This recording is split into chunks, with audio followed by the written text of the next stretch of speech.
여러분, 혹시 그런 생각 해보신 적 있으세요? 왜 우리는 때때로 스스로를 더 힘든 상황으로 몰아넣는 걸까요? 꼭 매를 더 맞으려는 사람처럼 말이죠. 오늘 이 시간에는 이사야서의 한 구절을 가지고 이 이상한 인간의 본성과 죄, 그리고 하나님 나라에 대한 아주 깊은 이야기를 나눠보려고 합니다. 자, 오늘 우리가 파고들 말씀이 바로 이겁니다. 이사야서 1장 5절. 너희가 어찌하여 매를 더 맞으려고 패약을 거듭하느냐. 정말 충격적이지 않나요? 마치 하나님께서 대체 왜 그렇게까지 하면서 매를 버는 거니? 하고 한탄하시는 것 같잖아요. 이 강렬한 질문 속에 어떤 의미가 숨어 있는지 지금부터 하나씩 살펴보겠습니다. 먼저 가장 흔한 해석부터 짚고 넘어가 볼게요. 이 매라는 게 정말 하나님이 직접 때리시는 걸까? 많은 사람들이 오랫동안 그렇게 믿어왔죠. 네, 바로 이런 관점이죠. 우리가 잘못된 길로 갈 때 부모님이 사랑으로 회초리를 드는 것처럼 하나님께서도 우리를 구원하시려고 사랑의 매를 드신다는 해석입니다. 이건 우리를 파괴하려는 게 아니라 오히려 우리와의 특별한 관계 속에서 우리를 바른 길로 이끌기 위한 거라고 그렇게 이해하는 거죠. 이게 바로 전통적인 해석이었습니다. 그런데 말이죠. 과연 그게 전부일까요? 여기서 한번 멈춰서 질문을 던져봐야 합니다. 성경 원문을 조금만 더 깊이 들여다보면 우리가 지금까지 생각했던 것과는 전혀 다른 훨씬 더 놀랍고 강력한 메시지가 모습을 드러내기 시작합니다. 자, 두 번째 관점입니다. 여기서부터 이야기가 완전히 뒤집어집니다. 죄가 죄를 벌한다. 이게 무슨 뜻일까요? 만약 우리를 아프게 하는 그 매가 하나님에게서 오는 게 아니라면요. 그 단서는 원어인 히브리어에 있습니다. 여기서 맞는다는 말에 쓰인 단어가 바로 나카인데요. 이게 그냥 훈육한다 정도의 부드러운 단어가 절대 아닙니다. 치다, 때리다를 넘어서 죽이다라는 뜻까지 가진 아주 파괴적이고 치명적인 타격을 의미하는 단어예요. 여기서부터 우리는 뭔가 다른 힘이 작용하고 있다는 걸 눈치챌 수 있죠. 네, 바로 이겁니다. 오늘의 핵심적인 관점의 전환이에요. 우리를 때리는 건 하나님이 아니라는 겁니다. 우리를 때리는 그 매의 정체는 바로 우리 자신의 반역, 우리의 죄가 스스로 만들어내는 파괴적인 결과물이라는 거죠. 이 비유를 보면 아주 쉽게 이해가 될 겁니다.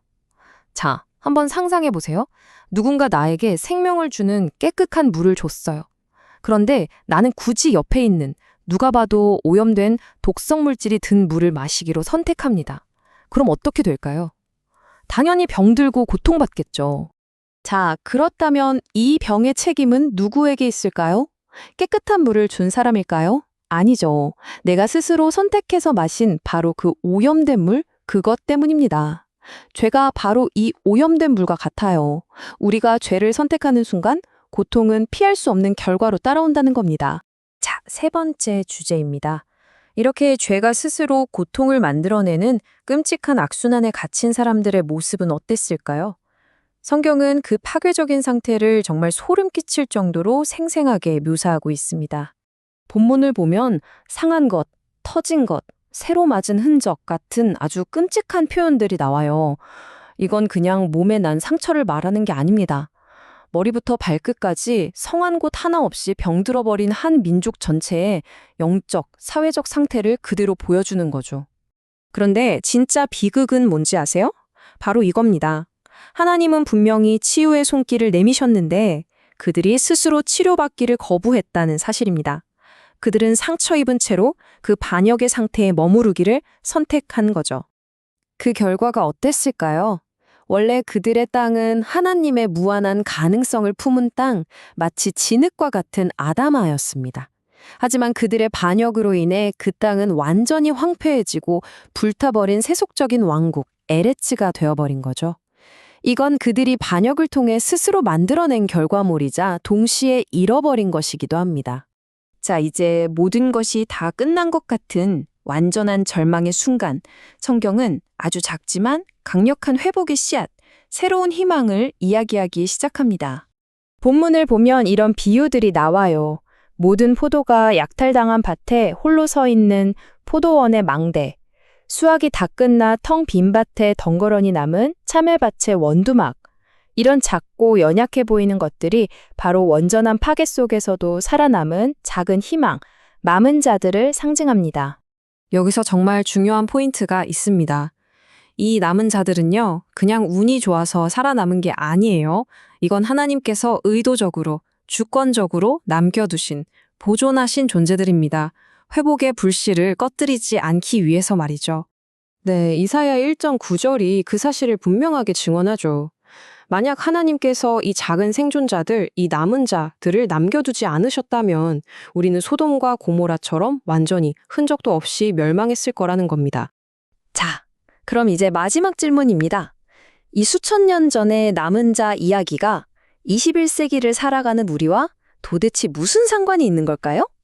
오늘날 남은 자로 산다는 것은 그냥 어쩌다 보니 살아남은 사람이 되는 게 아닙니다.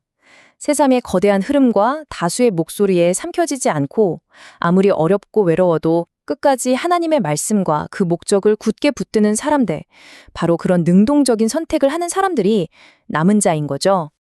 그렇다면 이 남은 자들의 역할은 뭘까요? 바로 자신이 속한 그 자리, 가정에서, 공동체에서, 또 이 나라 안에서 파괴의 악순환을 끊고 치유와 회복, 그리고 희망의 근원이 되는 것입니다. 바로 이것이 오늘 이야기의 최종 결론이자 우리의 통념을 완전히 뒤엎는 강력한 메시지입니다.